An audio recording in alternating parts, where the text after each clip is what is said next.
Folks, I'm talking to one of the giants in the country music industry in the back of the Bushnell Theater, and he's just put on a fantastic show, Hank Snow. Well, them is awfully kind words, Saul. Thank you very much. It's real nice to see you again. It's been quite some time. Oh, I guess about, 2 years? I would say around about 2 years.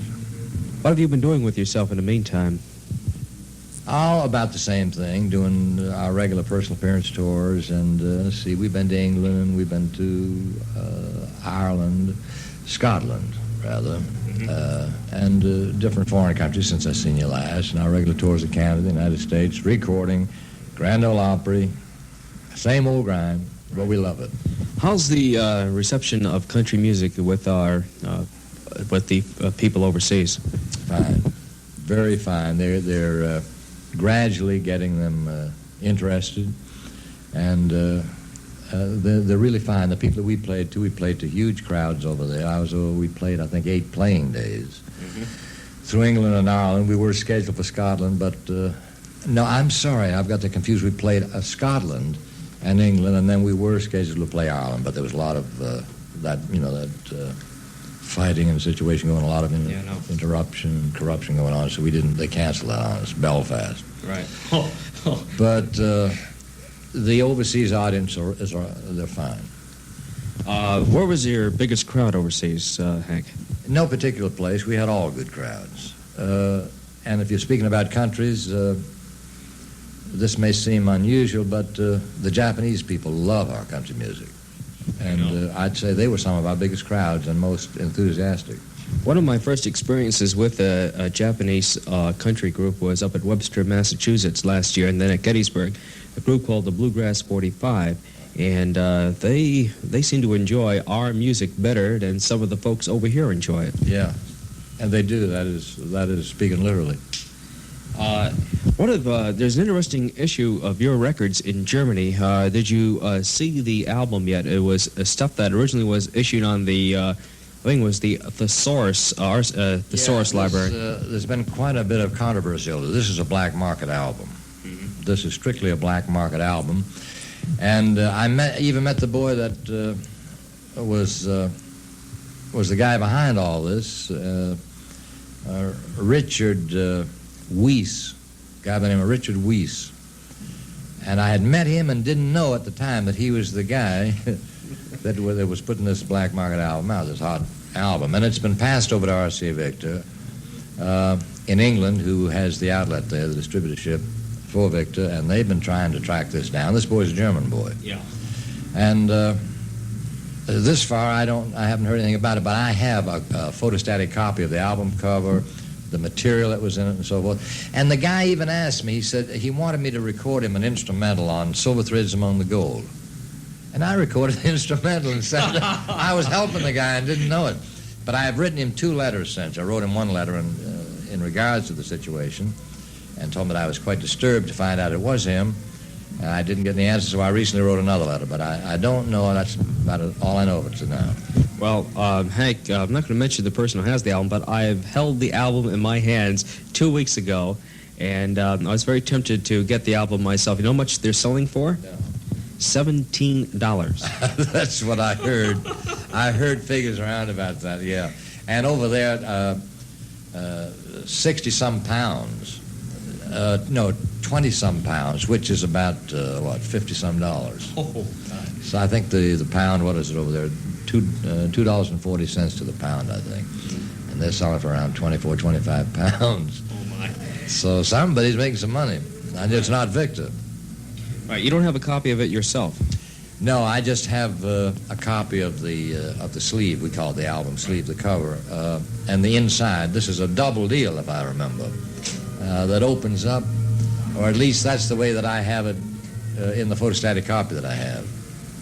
So it was passed over to R.C. Victor's legal department. I don't know where it goes from there. You can hardly find these guys to stop,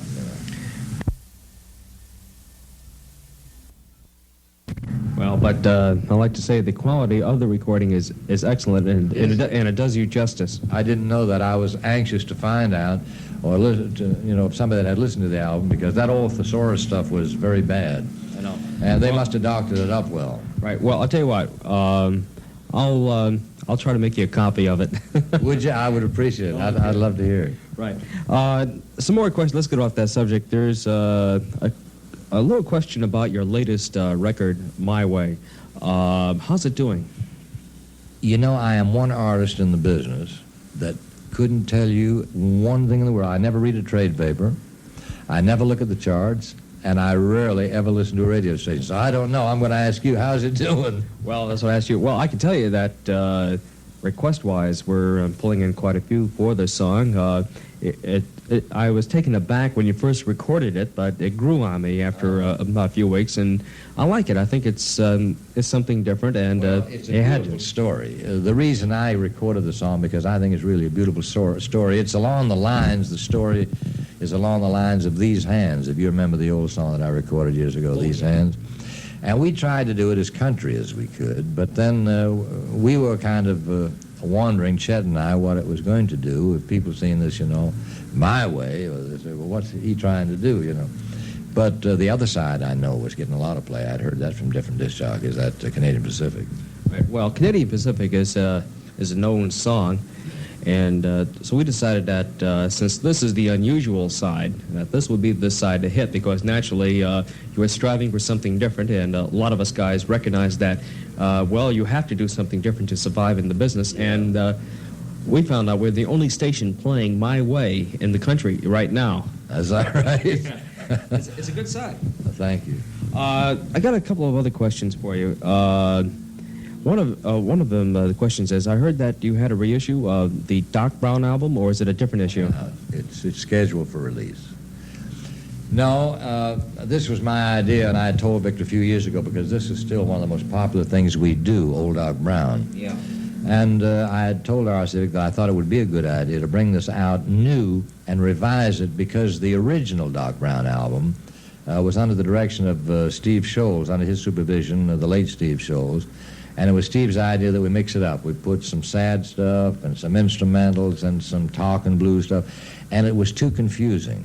And I think that that this change in the album I picked the material for it myself, and I think the change in the material is going to make it a strong album again, because and I did want to let the people know they're not buying the same material at all, with the exception of the Old Doc Brown narration. Right. Well, Old Doc Brown, the original album. I have a tape of it because the album is quite scarce. It's a rare collector's item now on the collector's market. That's what I've heard. Yeah, that is what I've heard. Now I revised the cover too. I have a beautiful cover on this album. Yeah, it's a very. Did you? You have already seen the album? Yes, it's up at the Belmont Record Shop. Well, then it is already out. Yes, but so RCA has not even shipped us a copy of it yet. Well, that's understandable. Yeah. We keep after them all the time. Yeah. But that's what I mean. I don't know. You know more about it than I do. See, I told you the album was scheduled for release. You tell me the album's out. That's how much I followed. But, you're right down there. Yeah. But we're on the field here. But we may cut these things like that album. Well, not that particular album, because we use material that had already been cut, but like albums, sometimes they cut like the Jimmy Rogers album. Well, we may have cut that 5 or 6, 7 months ago, so we wouldn't, and they never notify us when it's going to be. Well, this Jimmy Rogers album, the first one that you had a picture of the Jimmy Rogers picture record with you sitting beside it. Is that the album you're talking about? No, and I forget right now the picture that we're using on this new Jimmy Rogers album. I can't think for the life of me. Did you notice something unusual about the Jimmy Rogers picture record? The picture record? No. You're speaking about the one with the 13 blue yodels on the back, or the 12 blue yodels? Yeah, and you had you were sitting right beside the Jimmy Rogers picture record. Yeah. Next time, take a look at it. It's made of pure cardboard. It is. The record itself? Yes, and it's a $400 piece of cardboard. Is that a fact? Well, I didn't know that, so you know more about it than I do. Okay. It is a $400 piece of cardboard. Yeah, that's what it's going for. It's selling for this. Mm-hmm. Well, there was only 500 of them pressed. Where are they getting them from? I don't know, but there's very few in existence now. They were played on the old gramophones many years ago. And this is made out of cardboard. It's made out of cardboard with a special surface. Well, I better not bend it or try to, because you could crack the finish, Yeah. Right? But I didn't know that. Right. Well, I guess you want to go and rest. My income tax, I'll know what to do to get $400 anyhow. I'll sell it. Where are you heading right after We're going here? right back to Nashville as soon as we leave here tonight. Any special plans that maybe you could tell the folks what you do? No, not really. We are going to do our regular personal appearance schedule this year. Where are you going? And, well, it's hard to tell. All our contracts are not in. They come in periodically. And the United States, possibly Japan, possibly England again. But as I say, we don't know. Do you head up to your old stomping grounds, or where you used to be on the air? We're going up there next week to Canada. Of course, when you say Canada, you're going up to Canada, you're covering 4,000 miles of territory. Yeah. So we should be, I guess I should be more specific about it. We are going to Ontario on this particular job. Right. One question before we leave. Before you were a country singer, the history that I read about you, that I found out lately, you used to work on a ship and you almost got drowned. And you name it, I have did it.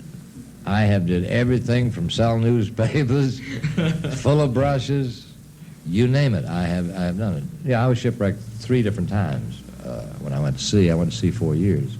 Mm-hmm. Started at the age of 12, and I was shipwrecked the 3rd time off Cape Sable Island, which is known as the Ocean's Graveyard. Mm-hmm. And that time we were very close, and there was 120 men lost within 50-mile radius around us that night in the storm. It was a gale, hurricane, really.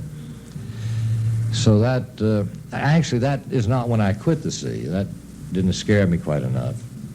But I quit the next year. I thought probably the law of average was running out.